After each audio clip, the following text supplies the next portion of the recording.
অনেকে যে RKSY 1 2 যদি তোমাদের কার্ড থাকে তাহলে তোমরা সেই কার্ডটা পরিবর্তন করে PHH AYY বা SPHH করতে পারো। তো আজকে সেটা দেখবো করা যায় কিনা। প্রথমে স্ক্রিনে এসে আসো, এসে দেখাচ্ছি যে আদৌ করা যাচ্ছে কিনা। স্ক্রিনে এসো, দেখো এই wpds.westbengal.government এইখান থেকে হয়, এইখান থেকে চেঞ্জ হয়। মানে যে কোনো ফর্ম ফিল আপ এখান থেকেই হয়। এটা রেশন কার্ডের ওয়েবসাইট। দেখো এখানে ফর্ম নাম্বারটা রয়েছে হচ্ছে ফর্ম 8, ঠিক আছে।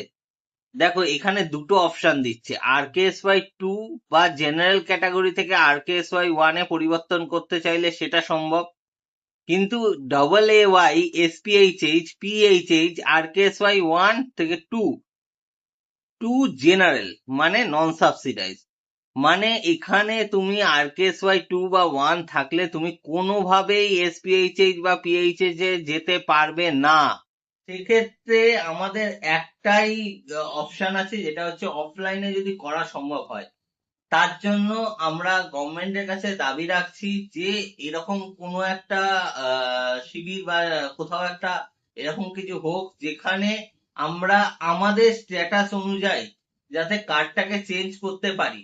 যাদের যে স্ট্যাটাস সেই অনুযায়ী তারা ভেরিফিকেশন করুক, অসুবিধা নেই, ভেরিফিকেশন করে যাতে আমরা চেঞ্জ করতে পারি। অনলাইনে দরকার নেই, অফলাইনে হলে অফলাইনে, যাতে তারা সঠিক কার্ডটা পায়।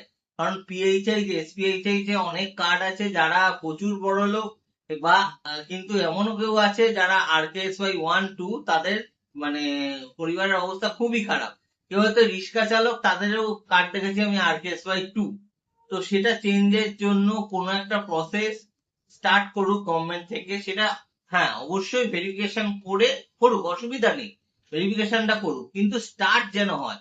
না হলে পরবর্তীকালে আমরা অনেক কিছু গভর্নমেন্ট স্কিম থেকে বাদ পড়ে যাব।